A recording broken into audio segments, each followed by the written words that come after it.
The controversial Synod on the Amazon just keeps rolling along at the Vatican. Joining me now from Rome with in-depth analysis of week 2 is one-third of the papal posse, editor-in-chief of thecatholicthing.org, Robert Royal. Bob, thanks for being here. First off, I want to get your reaction to what we just heard from Ed about the Ford Foundation to the tune of $2 million possibly underwriting this whole Synod.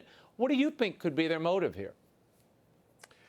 Well, I don't know that it was underwriting the Synod. It was $2 million that was given to one of the organizations that deals with missionary work down in Latin America. And then I think also some of that money probably made its way into Raymond, which is the group that organized that scandalous tree planting ceremony in the Vatican Gardens, which seems to be a kind of a worship of these pagan gods. So they're involved in all that sort of thing. Look, the ironic thing to me is Edward Penton, I don't know if he mentioned this in his segment or not because I was down in a different room, but he asked them specifically about the fact that Ford promotes abortion and gender ideology internationally. And that bishop came back and said, well, you know, the Brazilian government has looked into this and my accounts are in order and my personal finances are in order. There's no problem here. Well, of course, he wasn't asking about that. He was asking about the promotion of abortion and gender ideology in addition to this sort of primitivism that seems to be coming through in the Synod. And I've been joking with some of my friends here among the journalists that, you know, we ask questions about the Ford Foundation because there's a legitimate worry about what influence they're having inside our own church. And meanwhile, the very fact that a few philanthropists and some groups like the Knights of Columbus have put money into, say, EWTN and the National Catholic Register, which have raised questions about events like this and other things in this papacy, that leads many figures, even here in the Vatican, to say that there's an American conspiracy against what's going on with the papacy of Pope Francis. So there's really a double standard here that it seems to me that many of the people here in the Vatican are quite friendly with international foundations that are promoting things that are deeply anti-Catholic, while at the same time criticizing some of us who have to depend on private philanthropy in the United States just to do what has sort of been to look at what's happening from traditional perspectives, and then calling this some kind of conspiracy. It's a very bizarre circumstance. Yeah. Bob, from my vantage point, the presence of indigenous people of the region really took center stage this week.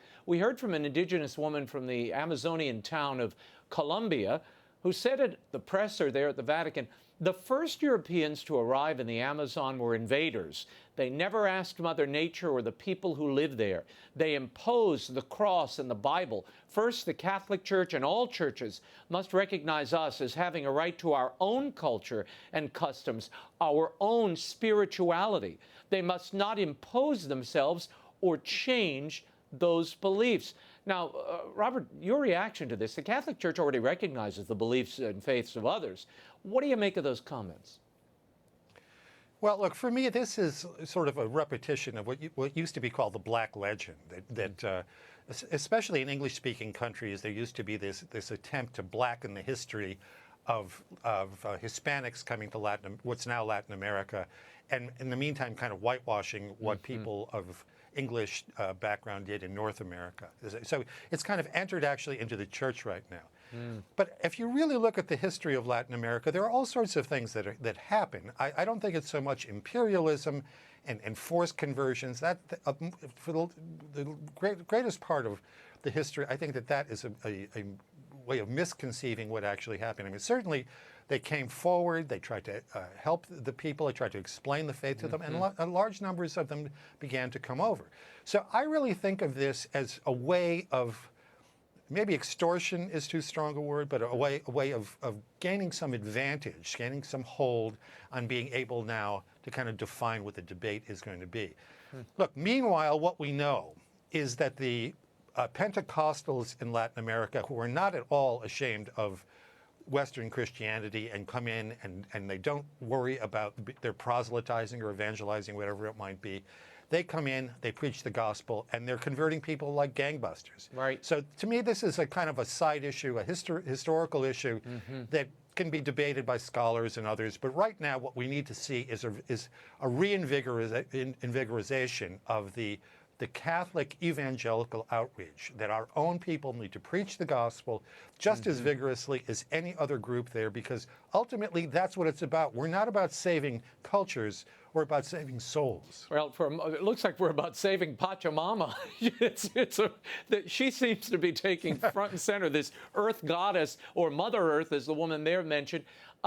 There does seem to be this exaltation of these pagan practices and rituals, almost as if they're museum curiosities that need to be featured and kind of joined in just so you feel as if you're sensitive and culturally plugged in.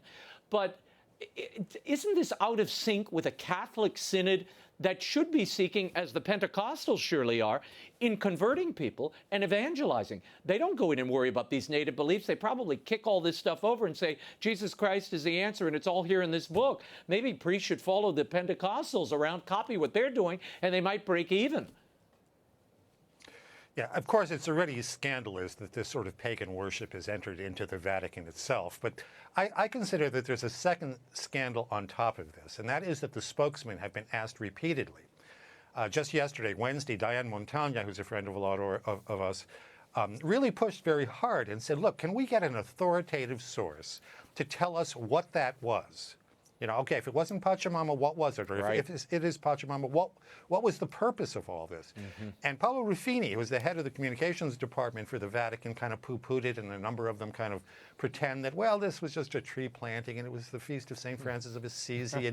And you know, actually, we broadcast it live on TV, so there was no attempt to hide anything. Right.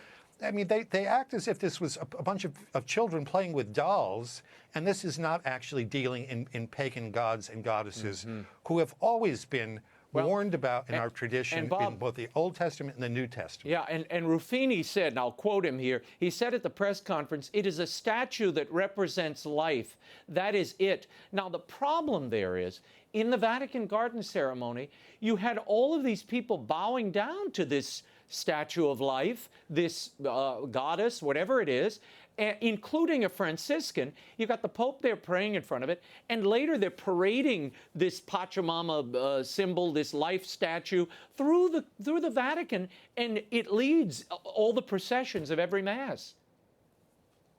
It's truly bizarre, isn't it? I mean, we don't know what. We have a pretty good idea what we've got there, but we don't know what. No one will tell us what it is, why it's there, what it adds to Catholicity, why it's important for us as a church whose primary mission is to preach the gospel to all nations, not to make people of other cultures feel good. I mean, obviously, we reach out with sensitivity, and we recognize the good parts of what are in other people's cultures. But there's something deeply, deeply skewed in this, and no one is willing to say exactly what's going on here. And we treat it as if it's a triviality. It's not a triviality. It's a major departure that I think is going to have enormous repercussions, not only in the Amazon region, but in the entire church. There was also bizarre posters accompanying this Pachamama figure on the streets of Rome, in churches, a poster of a woman with a child on one breast and a dog on the other. And the idea being that we're all connected. All of life is somehow connected. I mean, I don't know what this is, but it's not Catholicism. Whatever it is, it's not Catholicism. And I do think people look in and see this and they go, what the blazes is happening over there? So it strikes the senses as bizarre. And maybe that's not a wrong takeaway. Yeah, I think that lots of people have that visceral reaction, and you could talk all you want about, you know, sensitivities and cultural richness and this and that, but the visceral reaction is a wise reaction.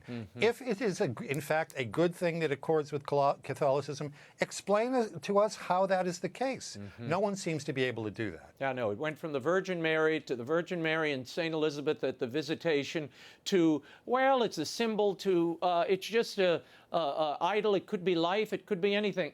Nobody will define it, which should set the alarms off. On the subject of inculturation, Father Thomas Rees of the Religious News Service asked about the proposed changes of the celebration of the Eucharist. He said some of the members of the Synod proposed an indigenous rite for the celebration of the Eucharist and the sacraments, besides simply translating the rite into the local languages.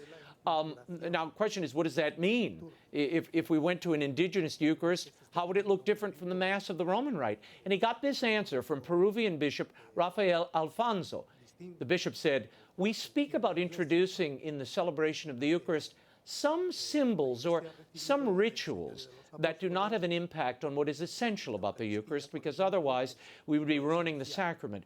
But we can enrich the celebration with some rituals or symbols, ornaments, so that among the Amazonian towns they can celebrate the Holy Eucharist with their own unique aspects."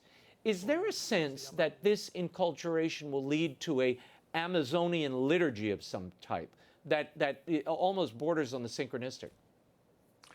Yeah, I thought that was a very interesting question from Father Reese, who by and large is a supporter of the direction that Pope Francis has been trying to move the church. I think that there's some nervousness about this. Because look, if you think about this for a second, and it only takes a minute's reflection. Right before that question was asked, one of the women on that same panel told us, and she's an expert in indigenous culture, she said that the Yanomami people, which is just one tribe, or one group, has 23 different languages within the Yanomami, has various cultures and liturgical practices and whatnot. So what kind of Amazon ritual can there be when people have different languages and different traditions and whatnot? And that's just one tribe. I mean, you start to think about all those 9 different countries. What in the world is this going to be? I said the other day that there was an interesting question that a Brazilian journalist said afterwards, or maybe he's of Portuguese background. I think he's from the United States, actually. And he said, look, at masses in parishes in the United States, sometimes there are tensions because the Spanish language Mass is at 3 in the afternoon, which is inconvenient family time, and the English language Masses are in the morning, and even just with 2 languages, there are these clashes. Instead of dealing with 23 languages or however many cultures there are, why don't we just have a neutral corner that doesn't really, it isn't the monopoly of anyone, and why don't we try Latin? So he puts forward what must have seemed like a bizarre proposal, but in fact is a kind of a universal proposal.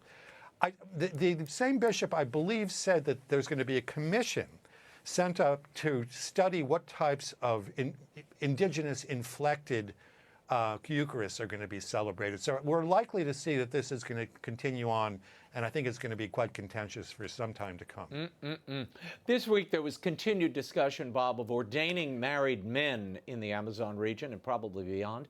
Brazilian Bishop Carlo Verzelletti on Monday said there are over 1,000 villages in his diocese.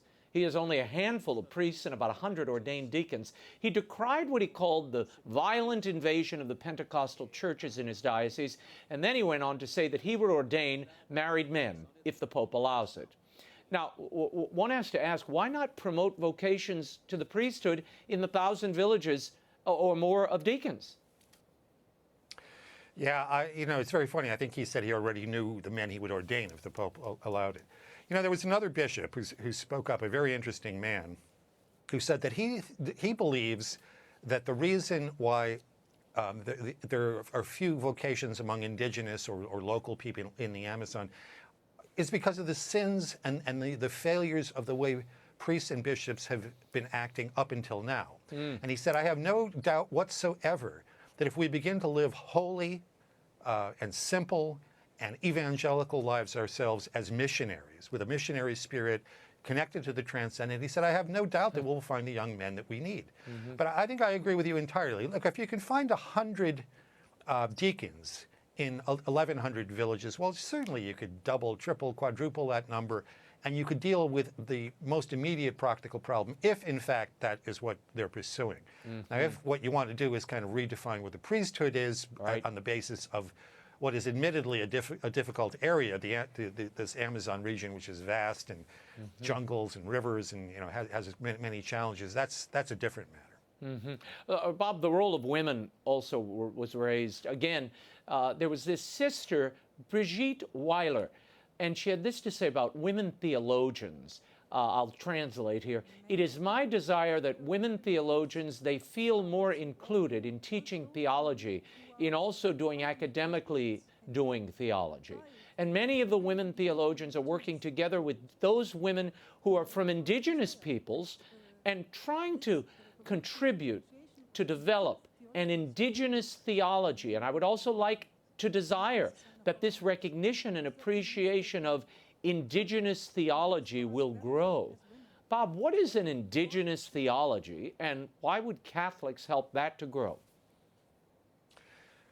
Let me confess my total and utter ignorance, Raymond. I have no idea what this could possibly mean. It's as if some new revelation is going to come out of consulting with different groups. And look, we can be sensitive to people. We want to be able to engage with people. This is part of what the gospel is. We see our Lord doing that in the New Testament. But it's precisely the newness of the New Testament. It's the universal message that comes out of the gospel that needs to be conveyed to people. People already have that in their communities, whatever that indigenous female element is. They've already got that there somewhere. I don't know why that needs to be elevated to a theology when we're not even conveying, even in our own people in the United States, we're not very well conveying Catholicism, let alone conveying it in difficult circumstances like in the Vatican. To me, I'm sorry, this is a sideshow. I don't really see what the strength of that is going to be for the evangelical purposes of the church. Yeah, well, there's all this wrestling about how do we reach these people and how do we bring... But again, the Pentecostals don't seem to have this problem. They're going gangbusters in the Amazon, and they're not capitulating to all these rituals and bowing down to these earth goddesses. They're simply saying, we have a way that is better than your way. And it seems this synod is unconvinced or not quite certain that they have a better way, and that better way is Jesus Christ and his church. Yeah, that's the real Christian message seems to be about fourth or fifth down on the list of the things that are being talked about. And one other element that had kind of struck me the other day, because one of the bishops was talking about how vociferous, to use a fancy word, how these Pentecostalist churches break down. They fall apart because somebody disagrees with the pastor, so he goes across the street and opens up another church. And so they have multiple churches even in small villages. Well, I think one of the selling points, if we want to use a term like that, about the churches is that it's unifying. It doesn't break down into different ethnic groups. What it does is it's unifying, and it brings people not only out of what limits there might be in their own cultures and unites them with a global universalist vision. It unites them with the true God. That is the most important thing of all, the fullness of the revelation of the true God that we've been entrusted with by Jesus Christ and that the church has carried forward throughout the ages. If someone stepped forward, I think, with that mission, with that voice of saying, you're going to become part of what is God's intention for the entire human race, not individual cultures, not European culture either, or North American culture, or Latin American culture, but what God intends for the entire human race, that might be a message that would cut through the fog. Bob, this is the second week of this synod. Where is it headed? And give us a sense of the atmospherics. It seems there's a real stranglehold on information and access this go-round at this particular synod. Yeah, that's very much true. Just today, Sandro Magister, who's a friend and is, as you know, is one of the premier Vaticanistas in the world, asked, he had 4 different categories. For example, we don't know who are heading up these small circles. There are these small language circles of about 10 or 12 people who get together to discuss in a kind of more intimate way certain questions that have come up in the large synod hall. We don't know who's going to be writing those reports, although we're going to have a press conference about that tomorrow. We don't know, and this is very unusual because in the past, whenever the Pope speaks, his discourses have been made public. Well, Sandro said, we haven't heard any of this, and Paolo Ruffini said, well, the Holy Father, the Synod as a whole has decided it doesn't want to release the major speeches, and the Holy Father is operating in the Synod as just one more of the Synod Fathers, so what he says is not especially different from anyone else. Well, we know that what the Pope says is going to be important, and it's going to shape what other people are thinking inside that Synod hall. So there's been a very careful attempt to control these things, to not answer a number of questions that are legitimate questions that God's people have a right to know about. It's, to me, I've been here now for the last 3 or 4 of these synods. To me, this is the most restricted, and I have to say, I think the message is in a somewhat different way, but it is being spun to kind of tamp down any of the criticisms that are coming from the outside. Robert Royal, thank you as always for your insights. You can follow Robert's reports from the Amazon Synod in Rome at thecatholicthing.org. Thanks again, Bob. My pleasure.